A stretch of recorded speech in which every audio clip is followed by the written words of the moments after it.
Bismillahirrahmanirrahim. Assalamualaikum warahmatullahi wabarakatuh.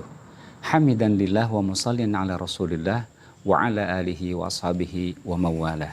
Subhanaka la ilma lana illa ma'allamtana innaka antal alimul hakim wa la hawla wa la quwata illa billahil aliyil azim. Pemirsa Kurma, kuliah Ramadan yang dirahmati Allah Subhanahu wa taala. Fokus kita pada kesempatan kali ini adalah temanya membentuk keluarga pembangun peradaban.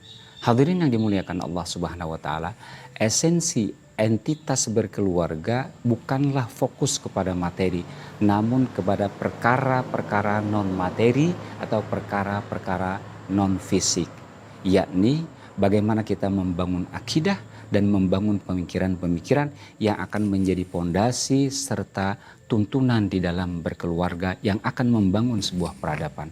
Hadirin rahimakumullah yang dimuliakan Allah Subhanahu wa taala. Yang pertama adalah persoalan akidah. Al-imanu billahi wa malaikatihi wa kutubihi wa rusulihi wa bil yaumil akhir wa bil qada'i wal qadari khairihima wa syarrihima minallahi ta'ala. Ini adalah pokok-pokok pondasi akidah di dalam Islam. Hanya saja hadirin yang dirahmati Allah Subhanahu wa taala, persoalan yang kita tekankan, hal yang kita tanamkan di dalam akidah ini bukan sekadar hafalan-hafalan beriman kepada Allah, beriman kepada Rasulullah, tapi sesungguhnya ingin menjadikan keyakinan tersebut produktif.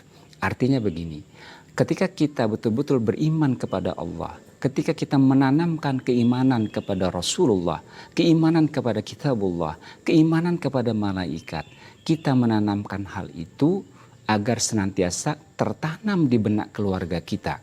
Sebagai contoh, ketika dia berperilaku, ketika dia berinteraksi di masyarakat, ketika dia melakukan sesuatu dalam kehidupan, dia ingat Allah Subhanahu wa taala. Ketika dia berekonomi, dia akan ingat bagaimana tuntunan dari kitabullah dan Rasulullah sallallahu alaihi wasallam. Jadi persoalan akidah yang kita tanamkan dalam keluarga yang akan membangun peradaban adalah akidah yang kokoh, yang produktif, yang akan hasil dalam berbagai kehidupannya. Hadirin rahimakumullah yang dimuliakan Allah Subhanahu wa taala, persoalan akidah juga yang harus kita tanamkan di dalam perspektif membangun peradaban ini adalah bahwa keyakinan-keyakinan tersebut, keyakinan kita tentang peradaban Islam sesungguhnya pada saat ini diuji dengan peradaban yang tidak sesuai dengan pandangan Islam. Yakni saat ini kaum muslimin dikooptasi oleh peradaban kapitalisme. Peradaban kapitalisme ini adalah peradaban yang didasari oleh akidah sekularisme yang memisahkan antara kehidupan beragama dan kehidupan keseharian. Ini penting kita tanamkan bahwa akidah Islam adalah tidak sesuai dengan akidah sekularisme. Bahwa peradaban saat ini yang banyak sekali mengkooptasi kaum muslimin adalah peradaban sekularisme. Sebagai contoh, dalam pergaulan antara remaja, anak-anak keluarga kita, sekarang ini sangat-sangat banyak dipengaruhi oleh cara bergaul bebas, kebebasan dalam berperilaku, ikhtilat, campur baur antara laki-laki dan perempuan yang pada akhirnya menghasilkan berbagai hal yang menghancurkan peradaban.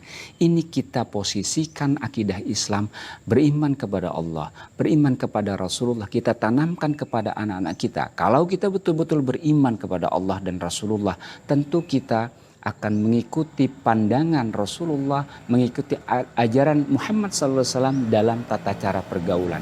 Ada pemisahan antara laki-laki dan perempuan kecuali hal-hal yang diperbolehkan seperti dalam pendidikan, di dalam pasar dan lain sebagainya.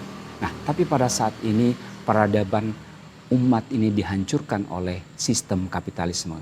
Hadirin yang dimuliakan Allah Subhanahu wa taala, bekal yang berikutnya kita berikan kepada keluarga kita untuk membangun keluarga yang akan mengisi peradaban ke depan adalah memberikan skill, menyiapkan keterampilan dan kemampuan nyata bagi mereka. Kita lihat bagaimana potensi anak-anak kita di keluarga. Apakah dia ke arah yang lebih bersifat pertanian, apakah dia memiliki skill kedokteran dan lain sebagainya. Ini juga harus kita persiapkan kepada generasi-generasi kita untuk suatu ketika mengisi peradaban Islam yang mulia. Kalau ternyata dia ke arah seni, juga kita arahkan dia ke arah seni yang sesuai dengan pandangan Islam. Sehingga anggota keluarga kita di dalam situs berkeluarga ini itu memiliki akidah yang kuat dan memiliki keterampilan yang siap untuk bersaing di dalam mengisi peradaban ke depan. Hadirin rahimakumullah yang dimuliakan Allah Subhanahu wa taala. Ada satu hal yang tidak boleh kita tinggalkan, yakni kita tetap berdoa kepada Allah Subhanahu wa taala agar keluarga kita memiliki akidah yang kuat, memiliki keterampilan yang mumpuni sehingga siap membangun peradaban kaum muslimin di masa yang akan datang. Rabbana hablana min azwajina wa dzurriyyatina qurrata a'yun waj'alna lil muttaqina imama. Allahumma ja'alna wa min dzurriyyatina minal mu'minina wassalihin wal faizin wa min awliyaikal muttaqin. Amin ya Allah ya rabbal alamin. Assalamualaikum warahmatullahi wabarakatuh.